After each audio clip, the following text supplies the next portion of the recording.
Hello, I'm back with yet another interview as usual, but I'm with the Godfather of Xbox today. Or can I hope I can call you that, Jez Corden, and you're the executive editor at Windows Central and a host on the Xbox 2 podcast. If no one has heard of you, if they're living under a rock, tell me a little bit about yourself, dude. What's up, man? Hey, thanks for having me, man. Yeah, dude, of I course. am, I am a dude. I'm some guy. I don't know. Like I've been doing this for 10 years now, and Yeah. it still honestly feels surreal to me. But I think working from home in isolation kind of does that to you. I was I posted a tweet the other day, and I was like, COVID started almost 7 years ago. And it's like it doesn't feel like it I was saw seven that years tweet. ago. That's crazy, man. It doesn't feel real at all. No, it's all weird. It's crazy. So. Yeah, I don't know. I still feel as though I'm still new to this, weirdly. Yeah. I feel like I'm still learning things all the time. I feel like I've still got a lot of learning to do, frankly. Every time I think, oh, I know what I'm doing now, something changes, something Yeah. happens. But yeah, I'm the Xbox guy. Yeah, And I always think it's interesting. I talked to Erratic. I don't know if you know him, but he's over on Twitter. He's like the PlayStation guy, and we were talking on an interview, and it's like we're all just kind of people. I mean, we're just people in our rooms, like talking about video games. I think that's kind of Mhm. where we've gotten. I mean, I think COVID taught us that, but I think that's kind of where we've just landed, and I kind of love it. I don't know. I just sit here and read my Halo novels and hope for the best, you know. So, Yeah, it's I do think like one thing I think about a lot is like where I've come from, yeah, and how I've got here because I didn't go to school for any of this. I never Mhm. planned to be a journalist.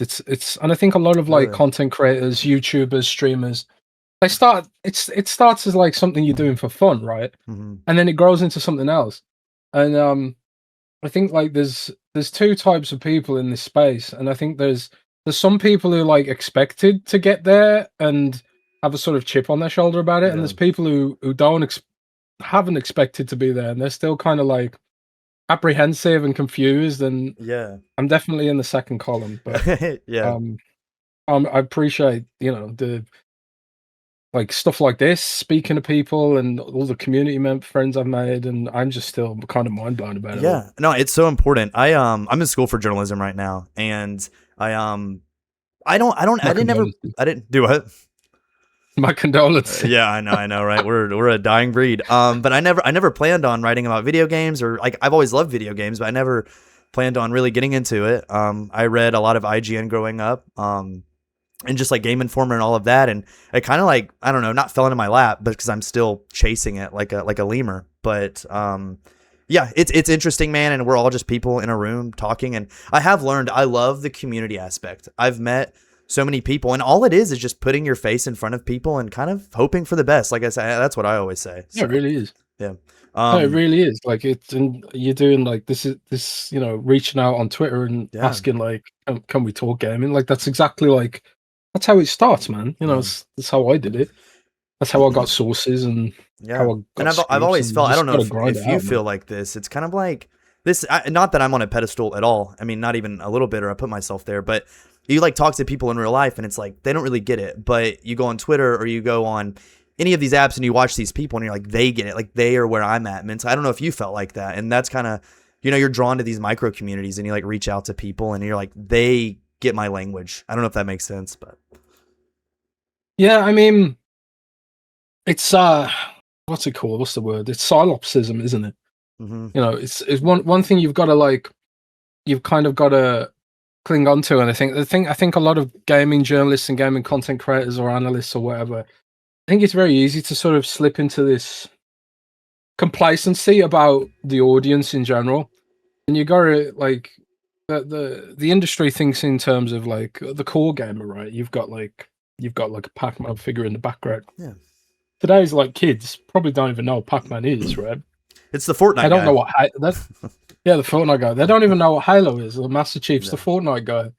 And increasingly, like even younger kids, like they don't even play Fortnite now and see like Fortnite is a boomer game, and it's like it's crazy. Roblox is the thing now. So it's like you've kind of got to always sort of put yourself in this mentality that um especially when you're covering something which is niche like Xbox, because Xbox is frankly niche. You got to remember, this isn't the whole industry. This isn't all gamers, and the community on Twitter isn't even all the Xbox audience. Huge chunks of the Xbox audience don't engage with that stuff. So you kind of have to be cognizant about all that kind of stuff when you're sort of trying to put together a platform. But at the end of the day, just have fun with it, because it's still gaming at the end of the day. That's kind of how I see it. Yeah, no, for sure. And I mean, I would say I'm into the whole industry. I grew up on an Xbox. I loved Xbox and fell into PlayStation, and I've done the whole thing. I just love the industry and I love video games. But I mean, how did you find yourself covering Xbox? Like, where was that for you? How did you do that? It's so weird. Like, I've told this story before, but it's born of spite. I was working as an IT technician, minimum wage for a cluster of high schools in my local area, and because I come out of school into the credit crunch, right? And UK had something like, I can't remember off the top of my head. It was something like 15 to 20% unemployment, and even higher for like people who'd just come out of high school. And so it's kind of like I sort of had this almost nihilistic attitude towards what my future was going to look like, because there was just no prospects. There was nothing. I couldn't afford to go to uni, and I didn't have any plans or anything like that. And I was just doing my IT guy thing. I loved that job. I absolutely loved that job. It was fantastic. What year was that around, would you say? Oh man. 2005, I want to say. Okay, cool. That's kind of where I was at with that year. So okay, cool. Sorry to make you go in the data bank like that. Yeah, I'm really bad with years and stuff like that. But I think I worked there from like 2005 to 2010, something like that. I love that job, man. It was absolutely fantastic. I just sat there all day in my office, waiting for the phone to ring, and just be like, "You turn it on and off again," or is the printer actually plugged in? Yeah. That kind of thing. It was a fantastic job. So all I used to do is just sit there and dabble with other things, like blogging, messing around. Relearning, the web design, which is now all gone to AI. Because I used to run the company's websites and social media presence and that kind of thing. Sweet. And I was just like, to test some of my content management systems that I coded, I just thought I need a topic to blog about, because I didn't just want to do the lorem ipsum text, right? Or the placeholder text. So I coded this horrible content management system, which was a flat, unencrypted text file database. It was so insecure. Anyone could have just hacked it in like 5 seconds, but I didn't know better, right? Yeah, no, and I started writing this. Yeah, I and then like PHP modules on top of it, and then HTML, CSS on top of that. So it was like, it was just awful, insecure system, but it was fine for like a school website, totally. And that kind of thing. But I was like, I took what I'd made and made like a Microsoft and Xbox blog, and the reason I did that was because this guy I knew in real life, who was the boyfriend of a really good friend of mine. Okay. I thought he was a bit of a dick. And but he was like this massive Apple fanboy, right? Yeah. And he had like an iMac in every room. He had Steve Jobs's like a biography on the coffee table, like this thick tome of Steve Jobs music. And he had an Apple logo on his front door. And I just thought, like, I didn't even have a smartphone at this point, right? Yeah. I had like some dumb. I had a Sony Ericsson Walkman phone. Do you remember those? Yeah, I do. I wasn't too old in 2005, but yeah, I do. I totally remember those. Yeah. Yeah, it's just I'm going back a ways now. But like smartphones have just become a thing. I think we're talking like the iPhone 4 or 5 at this point. Yeah, totally. Yeah, I remember that. And I had this Sony Ericsson Walkman phone, which was just like, didn't even have keyboard. You had to like do the T3, tap the buttons. Yeah, I remember the Droid 2. I had a Droid 2, and it was like the flat screen. And then you could like put it up, and then it had the keyboard. But then I don't know if you remember those, but that was my first like smartphone, and I was obsessed with those. Yeah, my girlfriend had one of those. It was an LG one where you Yeah. pushed the and it had the kit. I That felt was so cool, fantastic man. I too, thought I man. was like the coolest guy on the Yeah, planet. yeah, it was like space age stuff. Yeah. But just to spite this guy, who was an Apple fanboy, just like this petty spite. I was like, he was like, "Oh, you've got to get an iPhone. You got to get an iPhone." I was like, "What is the least iPhone phone that I can get?" Yeah.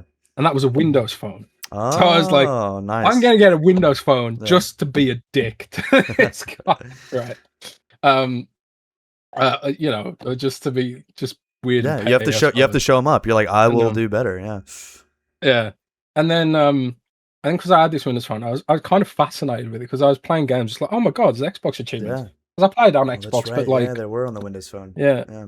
yeah, and I wasn't like hardcore with it by any means. I was more like playing World of Warcraft mostly back then and PC games. Okay. But I did have an Xbox for games that my PC wouldn't run. Right. I never had the best PC because I couldn't afford one. So like for like World of Warcraft could run on a potato, but anything else it was like if I wanted to play like a AAA game, Yeah. I played on my 360. And I started getting into it because I was like, oh man, it connects to my phone and it does all this kind of cool stuff. It was a like, nice ecosystem. Yeah, it's very cool. Yeah, it was a cool ecosystem. And I was like, why does nobody know about this? So I just started blogging about it because I picked one up. And also this guy did his Apple blog. And I was just like, I'm going to be a dick and do a Microsoft blog. This rules. I love that. And yeah, it was Spike. He was genuinely a terrible person, by the way. I'm not like I don't know, just hating on this guy. Yeah, no, this is your hero origin story. He's a terrible person. Yeah, it was.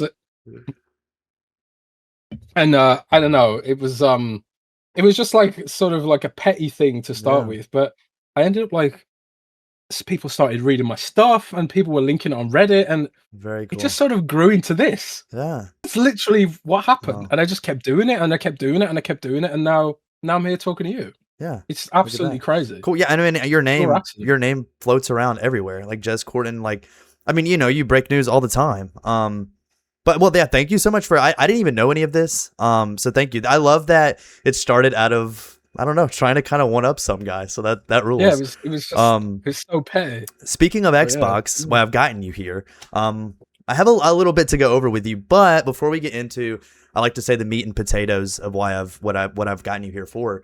Dude, you got to talk to Todd Howard. You got to talk about the Fallout news, and I kind of just wanted to like chit chat with you about the Fallout. Or the Fallout and Elder Scrolls news, which I kind of think the Fallout news is more exciting. Well, dude, what was that like? I have like the specific details here, and I don't want to read all of them. But dude, how was that experience? What was that like for you? Well, it's weird because I've met Todd Howard a couple of times, like in an off-the-record capacity at events and stuff. And I remember the first time I met him was like, I don't know, was it just after the pandemic or just before it? I can't remember. I think it might have been 2019 or 2018. And it was when E3 was still a thing. Mm-hmm.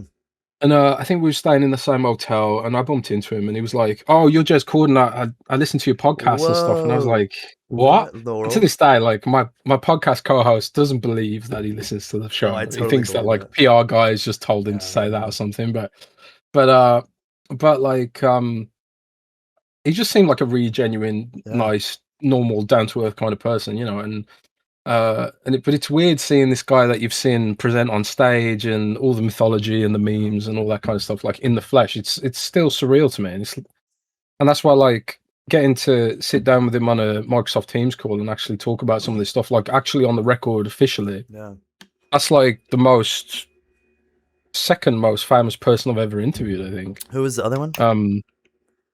I've actually interviewed Sean Crayon, Clown from Slipknot, who I would say is probably more famous. Yeah, that's funny. Yeah. I actually haven't written that interview up yet, but I interviewed him from Slipknot, which was that was completely mind blowing. Yeah, but yeah, Todd Howard also like just crazy. It just kind of like it was a reminder of how far I've come, I suppose, kind of. Totally. Because I still, like I said at the start, I still don't believe any of this shit. Yeah. And I actually got criticized by game journalists for writing that I was grateful and starstruck in the article. It's crazy. And all, I mean, that's such a retrospective moment. I can't imagine like sitting there and you're like, wow, like this is all the hard work I've done. And I feel like people should be excited. Like most game journalists, I mean, for the most part, aren't too humble because I mean, I guess sort of, I mean, you're exposed to so much cool shit all the time. So you kind of become numb to it, I'm sure. But that's good. You've kept the humbleness. So where are you at with, so he broke that Fallout 5 was happening. Obsidian's returning to a Fallout game, and Elder Scrolls 6 is kind of their primary focus. I kind of just want to talk to you about Fallout, and if nobody knows that's listening, Todd Howard is kind of the leader at Bethesda and kind of in charge of this, and I assume that Asha and everybody was like, hey, you need to talk about what you're doing, because Starfield has been a bit rocky of a launch, to say the least. So with Fallout 5 and Obsidian, where are you hoping the franchise goes? Is there like a dream city you want any of these places to be, or do you know anything? I don't actually know like what the sort of granular plans are. I would expect like Jason Schreier from Bloomberg is probably going to be putting out a more detailed report in the near term, or the medium to long term rather. And so I wouldn't be surprised if we get some details, hardcore details on what it actually is. One thing I've been trying to find out is like, because it does seem like there was a lot of internal confusion about some aspects of this project. Like I spoke to people, both Bethesda and Obsidian and former Bethesda employees about this Obsidian project, which I think Schreier reported was codename Michigan, if I remember correctly. Yeah, right. That was it. I remember. And the way it was described to me was that it was kind of like a white label apocalypse shooter that could have become Fallout if Todd Howard had approved it.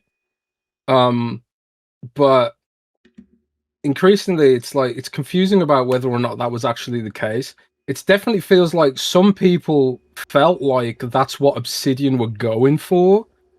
And even if some sources insist that wasn't the case, it does seem like there's some interesting potential disagreements happen there.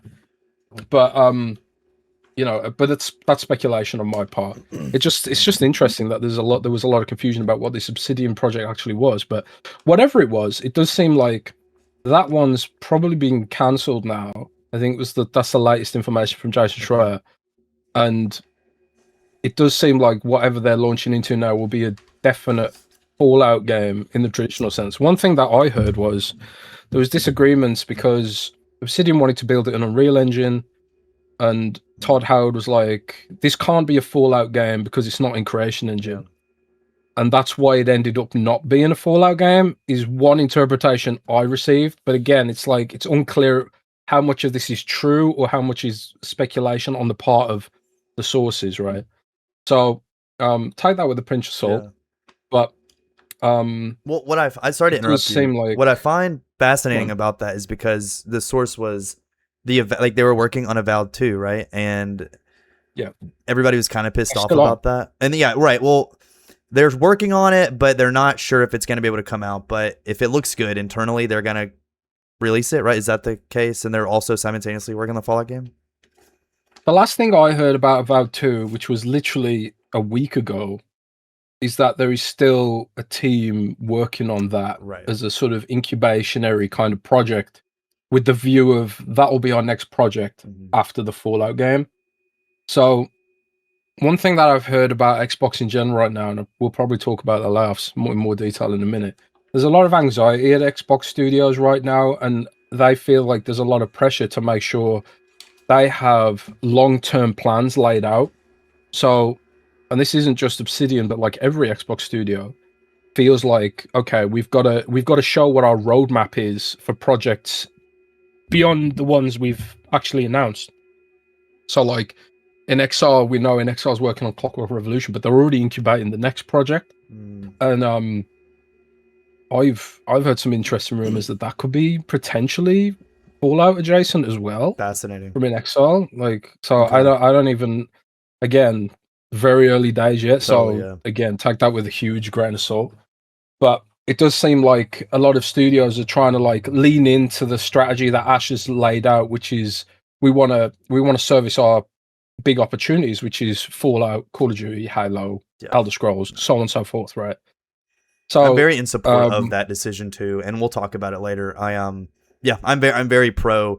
Take advantage of these IPs. Like you're gonna have to at this point. The ship has already, I don't want to say wrecked or sunk, but I mean you're underwater right now, and you're gonna have to start floating. And I think I'm very pro exclusivity. And we'll talk about the layoffs in one moment. But yeah, I'm with you there. I like Asha a lot. So yeah, I'll go ahead and read this was from game business, and then we'll go into the layoffs, but I just want to read the story and kind of go from there. But, as you know, I'm sure you have read this story a lot, but it's just for the people that are listening. 3,200 staff are to be laid off, 20% of the Xbox organization, which has already happened, and the 1,600 happened, of course. And Compulsion Games and Double Fine are becoming independent studios. Ninja Theory and Undead Labs to join new ownership, and Arcane begins consultation. Arcane has begun consulting proceedings to France to review potential strategic options in keeping with French employment legislation, which you might know more about. I, in fact, do not. So yeah, I had the question here. It seems like everybody is on edge, and I wanted to ask you more about that. But it seems like everybody's pressing the fast forward button to show Asha or the people in charge these projects. Do you think, I guess to go on top of that, do you think this restructure and pressing the fast forward button, even though there is a shit ton of anxiety and I can't imagine working through that, I mean, do you think things get better from here? I mean, well, where are you at on that? Like, let me know if that makes sense too as well. But no, I get what you're saying. It's a tough one, man, because I spoke to someone just yesterday about like the whole situation at id Software, for example, and it seems like such a reductive kind of behavior that Xbox is engaged in here. You've laid off like and I asked Todd Howard this too. Like I said, the first question I asked Todd Howard was like, "How are you and how's the team?" And he looked visibly like really upset. Honestly, like, I was taken aback actually. And it was just kind of like he talked about how people he's worked with for decades are now unemployed, and you really sort of have to like wonder what Xbox and Microsoft see as the long-term viability of some of these studios, or maybe Xbox even as a whole. So it does seem like, in some regards, it's lit a fire under some of the studios to deliver, but at the same time, it's like, is that the way you want to run a creative business, where you're sort of, making people feel compelled to work even harder in a situation where you've also got to be creative and deliver to a high level of quality? Because the expectation amongst the core audience for quality now it's astronomical. But there's also there is a fiscal reality here that I think cannot be ignored, is that the opportunities for core gaming have diminished. And we saw during the COVID boom that a lot of studios did have big hiring sprees. And I think it was pretty almost tactical of Microsoft and id Software when they put out their statement saying we're back to the same size we were when Doom Eternal launched, which was before the pandemic. Right. Yeah. And I think during the pandemic, there was this very sort of corporate mentality that everyone who's stuck at home, they're all going to become gamers and they're all going to become addicted to gaming forever in perpetuity. But the opposite seems to have happened, where it's like more than ever, people are like, I'm sick of gaming, and I want to go and touch grass. And capitalism is often incompatible with this concept of, actually, there is less of an opportunity here. And, instead of subsidizing that or competing harder, it usually ends up being the case that they just retreat instead, Right. Because it's just the way these companies move money around, and the whole push to invest more in Call of Duty or Fallout and existing IP. That's a cost cutting thing, because for new IP, you have to your cost of user acquisition goes up because you have to educate the user on what the product is. Right. I know exactly what a Fallout game is going to be like. I know exactly what a Doom game is going to be like, so on and so forth. I don't know what Clockwork Revolution from an Excel is going to be like. They're going to have to educate me and spend a lot on marketing to cut through the noise. And the noise is crazy right now. You've got a new product. It either has to be so good that it can't be ignored, so viral that it can't be ignored. It needs to have some kind of like a story attached to it that can cut through the algorithm and market itself, or it needs to be a known quantity. Like, for example, Call of Duty Black Ops 1 and 2 are currently trending on PlayStation Store and with the best-selling game. It's insane, especially right? after the digital and physical thing, and then that happens, and they're only digital games. So yeah, crazy.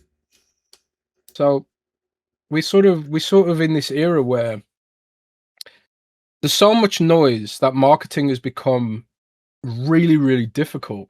And I think one of the it's slightly related, but like I think one of the reasons why I was able to cut through as a content creator in the early, 10 years ago, was just because honestly it was easier. I don't think like anything I do is particularly special. I was really lucky to do it at the time when I did it. But now, because of TikTok and Instagram Reels and YouTube Shorts and all this sort of algorithmic thing, literally everyone is a content creator now. Yeah. Everyone. So cutting through that noise is so tough. And there's like, whether you're in media or any creative industry, Hollywood's seeing issues with this. No matter what in creative industry you're in, there is so much saturation for attention. And I think that's where ultimately, we can call it corporate greed, and sure, some of it is, a lot of it is, but there's also like the reality that there are fewer people playing cool games, there's less time being spent on cool games, and there's less money being spent on cool games. It's a human it's a demographic issue as much as it is a fiscal issue and a systemic issue, I suppose. And that runs beyond gaming. Hollywood, books, music, content creation, everything is seeing this saturation issue right now. I think there's so many tethers to pull from, but I wrote marketing is difficult. I think it's a fantastic way to put it. And I've had the same thought process with, as we know, is that now Xbox is getting exclusives, right? Exclusives still in PC and console with Gears and Clockwork Revolution. But I don't know. In my head, I don't think Gears is going to be, I have to buy an Xbox Series X, or I have to do that. And, I'll play Gears on PC, even though I have my Xbox right here and I like my achievements. But, do you think that there is any IP that will make people go out to buy a Project Helix, which is, of course, the next Xbox coming out? I kind of feel like there are some games that would pull people to go buy it. Because I think that is the problem right now, is marketing. And how do you think they're going to market like Project Helix and stuff? I think about this a lot. And it's a really tough time. And I think Phil Spencer put it best when he said, sorry, choking on my cola right now. Phil Spencer said it best when he said we lost the worst. I think it was Phil Spencer who said this. He said we lost the worst generation to lose, which was the generation where everyone switched to digital, which was PS4, Xbox One, right? So I look at things like Gears E-Day and Clockwork Revolution, and on the one hand, it's like, okay, good, you're creating this visibility for Xbox hardware by saying like, Xbox does have exclusives, right? But on the other end, you've got this mathematical, scientific reality that there's more games to play than ever, and there's less reasons to switch platform than ever. Like, I would argue that for people of like my age, which is like late 30s, there's more reasons to buy a PS5 than there is an Xbox right now. Absolutely, generally speaking. Yeah. It's got all of Xbox's content at the moment. and it's got all of PlayStation's content. So there's just more content. And if you're someone who doesn't want to deal with the rigmarole of PC, which, you know, I'm literally an IT technician, and I can't be bothered to deal with PC bullshit sometimes. I've got a 5080 PC, and sometimes I just want to turn it on and have it work because I'm I know what you mean. tired. Yeah, I have a 5070, and You know, I feel the same way. Yeah. yeah. So, and you know, working on a PC all day is like, okay, I've worked on the PC all day. Now I want to go and switch to the bed or a sofa. You know, and I know you can plug your PC into a TV, but it's also like Nobody can't wants be to do bothered that. to do that either. Yeah. Like gaming's supposed to be, for a lot of people, gaming's supposed to be a casual, accessible kind of hobby, and now there's more competition for that casual, accessible hobby than ever. So, as me as someone who's digitally locked into the Xbox ecosystem, even though like on paper there's more reasons to buy a PlayStation 5 than ever, even I'm like, I don't need a PlayStation, you know, and this is with Sony investing way more in first party content, way more in marketing than Xbox, you know, and I really hope a mainstream journalist comes out with how much Sony spent on the GTA 6 marketing, because I know how much they spent. I know how much they spent. How much did they spend, Jez? But I don't even want to say it because I feel like people will be like, "Oh, Jez is just trying to attack PlayStation," you know, because I'm an Xbox journalist. But I did find out how much they spent on the marketing. It is an absolutely mind-blowing amount of money, and even I'm sitting there like, is that gonna make Xbox fans switch platform? It's not, you know. It's gonna make maybe youngsters buy into PlayStation at least for that one game. Yeah. But then they'll just immediately switch back to Roblox on their iPads. And it's just like, you know, this is an astronomical amount of money. And despite the amount of money that Sony's spending on marketing and first party exclusives and second party exclusives, Xbox is still going. You know, Xbox is like, it's not losing users in any sort of devastating clip. It's still selling systems, and it's still upgrading. Xbox One users are still upgrading into the Xbox Series S and X ecosystem because there's more than enough on every platform, whether you're on Steam, Nintendo, Xbox, PlayStation, whatever. There's more than enough reasons to not bother switching to another platform, even if you're on the long-suffering Xbox platform. There's enough hardcore Xbox users to keep that business going. So I look at like Xbox's strategy, and it's like everyone in the Xbox community wants exclusives, and it's just like I feel like none of this stuff's really going to move the needle, even though like I want it to happen. It's a really strange argument to be making. I don't know if I'm cautiously optimistic. I think I am as a human being, but here, like in gaming, I'm pretty pessimistic for the most part. And I mean, I'll tell you about my experience is that I didn't buy an Xbox Series X. I grew up with Xbox. I love Xbox, but I've been on PlayStation 5 and a PC for this whole generation. And again, I know I'm different. I'm into it way more than most people, right? You know, I'm kind of with you guys. Like I study the industry as much as I can as a poor college student. But with prices going up, I was like, I'll just get an Xbox, right? Like I'll go buy one, and I got one. I got one like a month ago, and I don't know. I just feel like if the Halo 7 comes out, right? It's not Halo Infinite, and it's just like this own thing.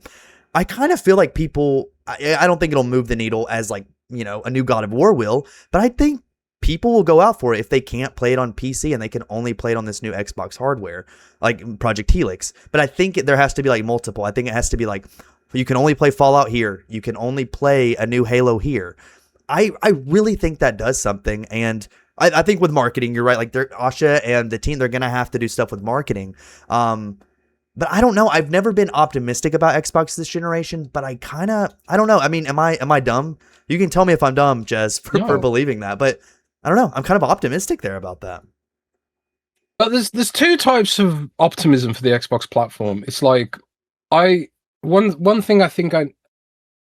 issue I often have discussing Xbox is I often talk about it from the point of view of like what's good for the platform, what's good for me as a customer. I think as a customer of Xbox, there's a million reasons to be optimistic right now. Like I don't give a shit about God of War lofi or whatever it's called.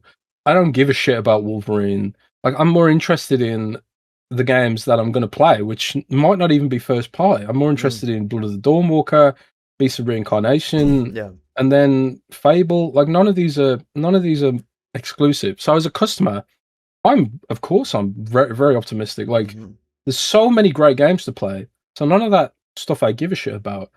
But as an analyst looking to what the future opportunities are, I think Xbox has got like a really tough ocean to navigate of various problems and pitfalls and icebergs as they try and navigate this memory crisis. Because as a customer, I don't give a fuck about the memory crisis. Like, I've already got my Xbox, and I don't care. Raise the price to $1 million. I don't care. I've already got mine. You know. Right.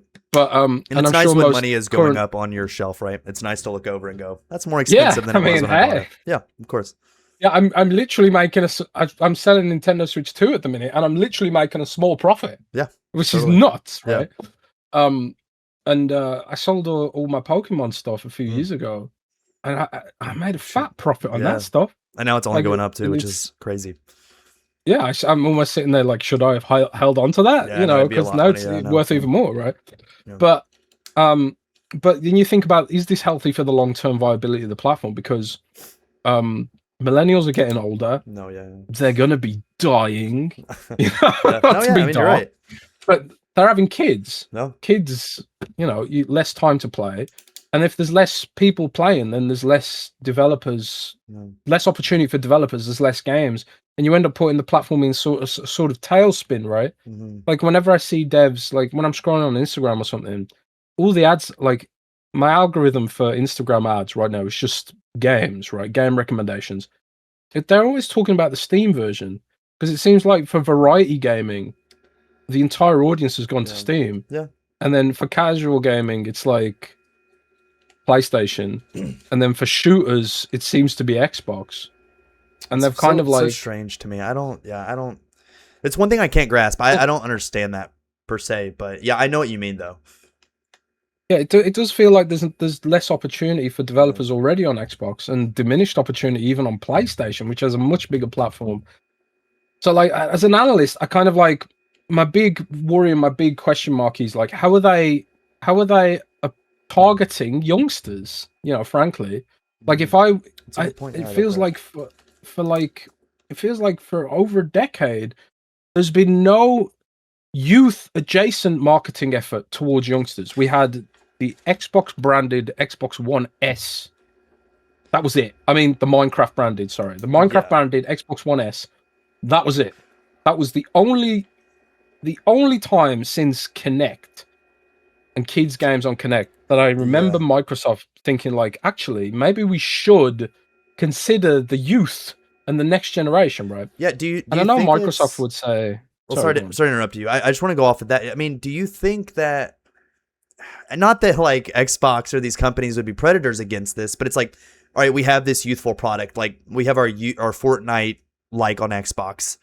Like, you want to get in that generation to play these young games, and then like they'll play Halo, and then they'll play the new Halo that comes out. Like, because I'm trying to think, during Xbox 360 or the original Xbox, I think a lot of things have changed, of course, but what is different from then to now? Because I feel like I just wrote an article over how I revisited Halo before the new Halo, and I wrote about, I was in a GameStop, and my mom and I was 5 or something, and my mom picked up Halo, and she's like, let's play it, right?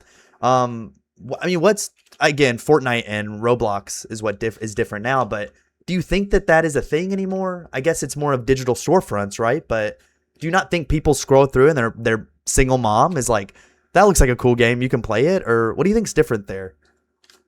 Well, this is where like, this is the thing they're gonna have to figure out, because I don't have kids, and I don't really have many younger relatives. Like, my youngest relative's like 20 now, but she's also like, and a lot of my, I often ask her, you know, because she's at uni, and she's Gen Z and whatever, and I often go to like her and say like, how's your generation thinking about gaming these days, right? And how are they approaching gaming? And it's one of them, like, a lot of it's an attention span thing. You know, I recommend her like, because she likes just this is just an anecdotal example. No, I think it's She a great like example. It's a real world yeah, one. she liked Akami on Nintendo Wii when she was little. So I showed her Beast of Reincarnation, which is like it's an upcoming hack and slash where you play with a wolf as like a sort of party member. I'm very excited. Very very morbidly curious on that game.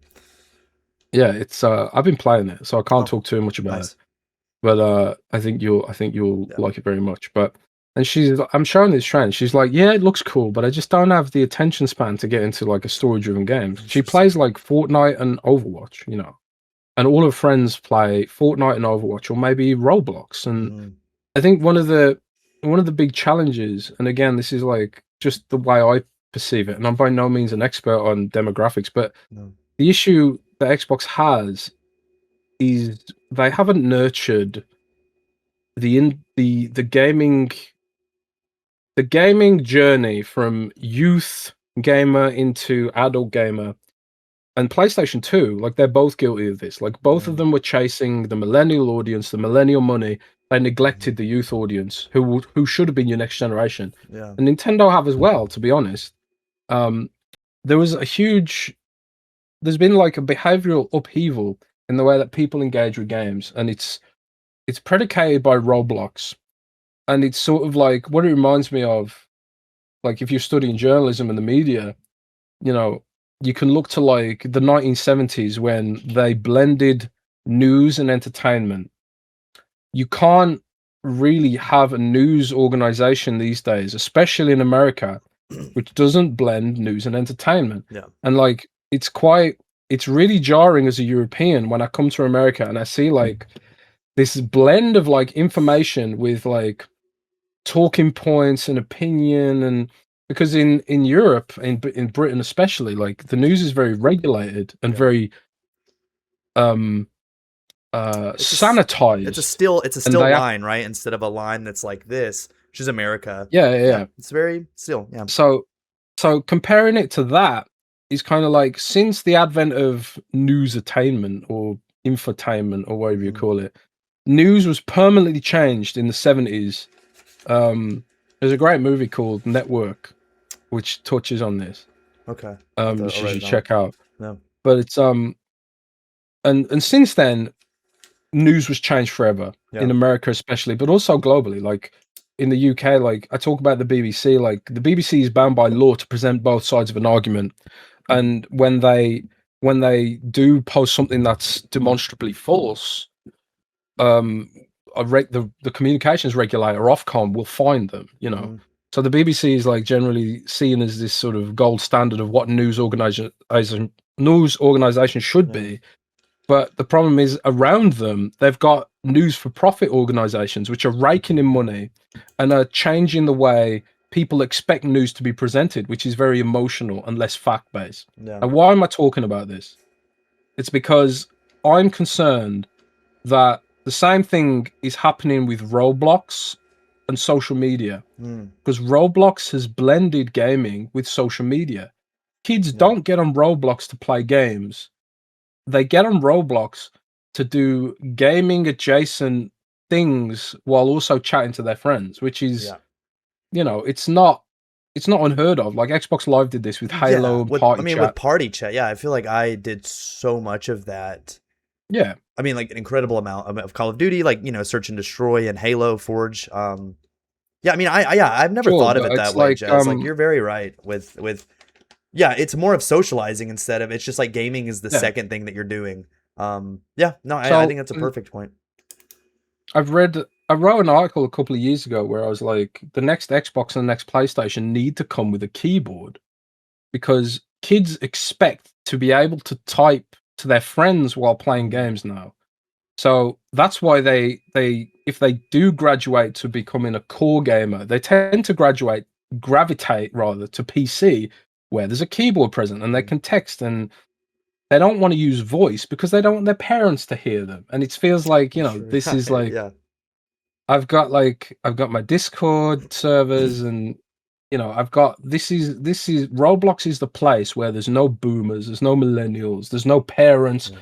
This is the sort of the youth equivalent of like when I was a kid, going to the playground or something without Yeah, my parents. it totally is. You Yeah, can't do that these days because everyone's scared their kids are going to get they're kidnapped, which terrified. Yeah, may or may not be again a media thing that the media played up that kids were actually going to get kidnapped or whatever. I don't know, but these days when I walk around the neighborhood in the like it's summer vacation here where I live, no kids, no kids anywhere. They're all indoors playing Roblox or Fortnite. The playgrounds are empty. No one playing football. yeah. The fields are empty. I never see any kids anywhere. I mean, you know, not to get philosophical, but No, you know, please. there's a birth rate thing to speak to there as well. But Yeah. it's all the youth has gone to a completely different mindset about gaming, which is the detriment to what core gamers want. Whether you're a millennial who expects story-driven games that absorb all of your attention, Yeah. or a Gen Z whose parents are millennials who raised them to think of gaming in that old school context, because there are those people as well. Yeah, I want to There's add a on to huge that. demographic Yeah, that just want to chat through their games. yeah. Before I get to my last point, because I've kept you in my Xbox jail long enough.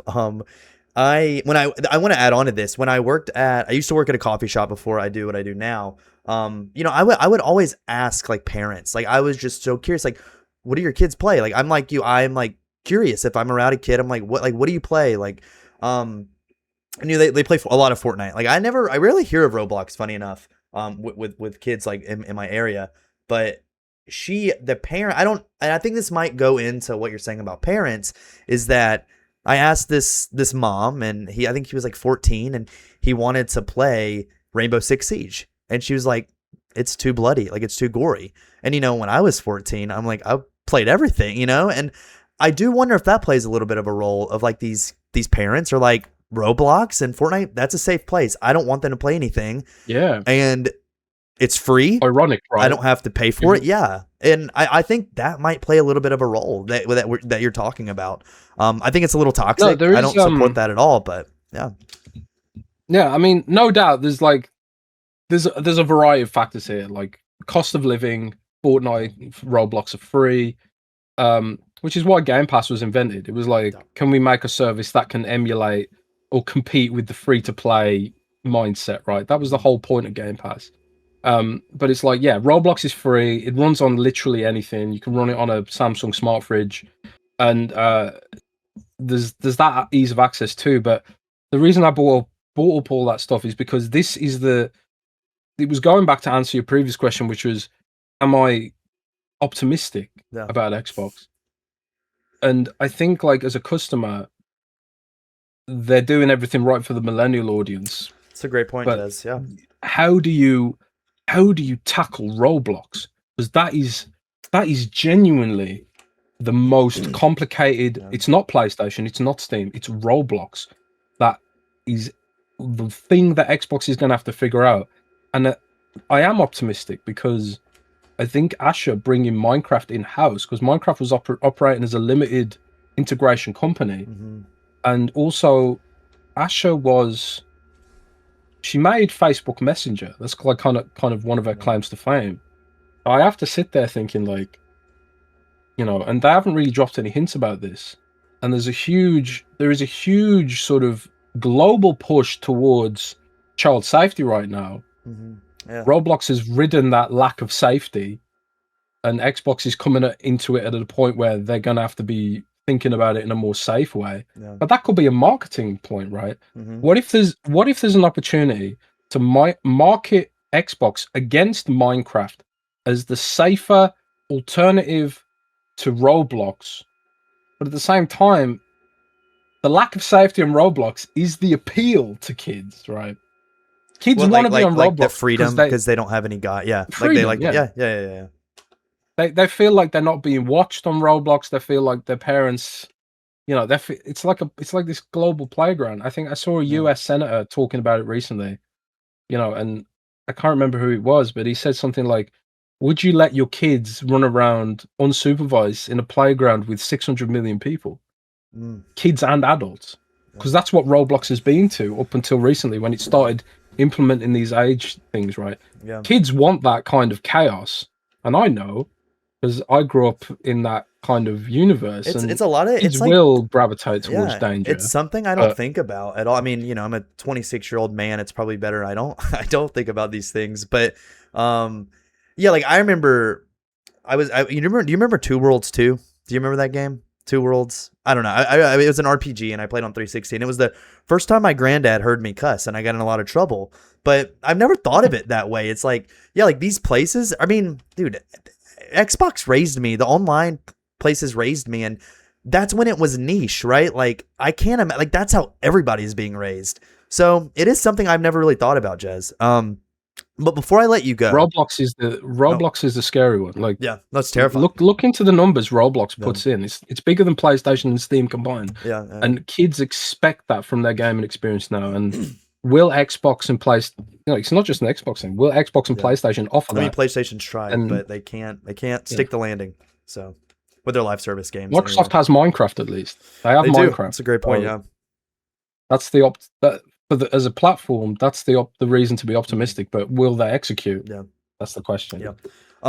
Thank you so much for that, Jez. I truly appreciate it. So just the last thing I want to bother you about is that so with Project Helix most likely going digital, but we don't really know, and this is what I want to talk about is that we're most likely going to see the disc to digital thing that we have not had confirmed yet at all. I thought we would have seen it last week or this week, but we just still haven't.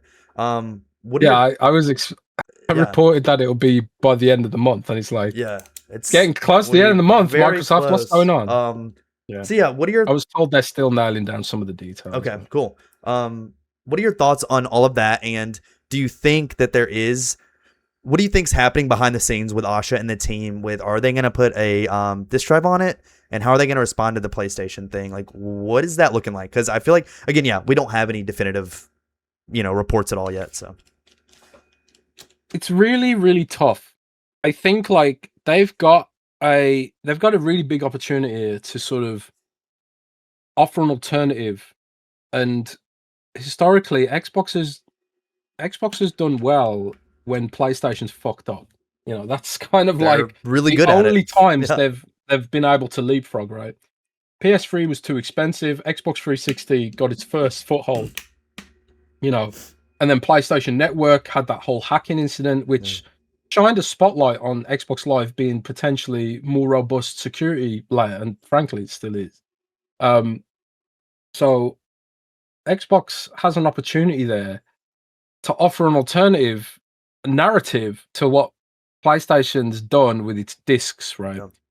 But the problem is, it's that sort of fiscal reality that the audience, the consumers have stood up and said, actually, we don't care about discs. Yeah. Like 90% digital attach rate is it's a difficult metric to argue against when you have to create assembly lines. Like I saw the other day, Sony put out a tweet talking about their new vinyl record player, right? Yeah, I saw the comments. Yeah, the comments were very fun. But the thing is, a vinyl record player is very simple to make. You could make a vinyl record player with a YouTube tutorial, because all it is a needle reading grooves on a disc. A Blu-ray drive is far more complicated. Mm-hmm. You could not make a Blu-ray drive with a laser in your garage. You could easily make a shitty vinyl player in your garage, but you absolutely could not make a Blu-ray drive. So that's the real issue, is like the factories that make these drives won't exist. Like laptops don't have disk drives anymore. Like nobody buys Blu-rays really anymore. They're going to become this kind of niche thing. And you're going to make all my physical games back there and movies cry, Jez. Come on. I'm kidding. Yeah, but it's true. But like, it's very true. And the problem for consoles is it's like you can't really put a generic drive into these systems. But the play for me would be figure out a way to sort of hand this technology to the community. Let third parties make disk drives. I agree. And Yeah, and let them have a niche. Let them have a niche. Like limited run games, for example. Like give them the schematics and be like, okay, if you want to own the disc based economy, go ahead. Here's the schematics and here's the licenses, and you go and do it. Sony could do this too. There's no reason why they couldn't. But like if you're like a mass market hardware manufacturer, laptops have pulled out of discs. Almost everyone's pulled out of discs. Yeah. It just doesn't make a lot of sense for them to do it at scale anymore. Hopefully, I think what you can hope for the most is that it becomes this sort of like homebrew kind of thing, and Microsoft will support it with APIs or licensing or something like that. But Microsoft doesn't even own the Blu-ray format. It's Sony. Yeah, it's a really tough one for them to navigate. It's just, but it is interesting how quiet they've been on it. With Sony? You have to wonder, like, no, Xbox. Yeah. Xbox hasn't come out with their messaging on it because they know as soon as they do, they're going to be lumped in with Sony. So they're probably sitting there wondering, like, how can we offer an alternative here? Yeah, they're going to have to. And it would be really interesting if they do. I mean, I think they don't have another decision. Like, I think, again, like it's talking about how Xbox is under the water. They're, I think it's kind of like when you're in a fist fight, you're on the ground, like you're going to have to find anything to attach yourself to look better. And I think they have to respond. I also think you bring up such a good point with the third party thing. I think the third party thing is so important. It's kind of like indie movies. I don't know if you watch a lot of movies, but independent films are the most popular they've ever been now. And I think that physical games and movies are going to be just like that. So, but yeah, I think they have to respond, and I cannot wait to see what it looks like for them. So, but thank you so much, Jez. I appreciate you for hanging out to talk about Xbox with me and how they're going to help the youth. I hope the youth starts playing more games because I love video games. But we'll see. Me too, man. I mean, this is the thing to watch is really how Asher approaches Minecraft, because I think Minecraft is the vehicle by which Xbox can reach that new demographic. It has to be. I just don't know what that looks like. It's going to be a fun couple of years figuring it out. Where can people find you on Twitter and at Windows Central? What is your at? Yeah, so just find me on windowscentral.com. My content goes up there every day. Sweet. One of the downsides of being a blogger rather than a journalist, you're kind of expected to ship content every day, which makes it hard to do those sort of longer, more researched pieces. But yeah, if you like news, trying to keep up to date with Xbox news and Microsoft ecosystem stuff at Windows Central, and also on Twitter at Jez Corden, JZCORDEN, and also Xbox 2 podcast, XB2 podcast on all your Spotify and all the rest of it. Well, thank you so much, Jez. I appreciate it.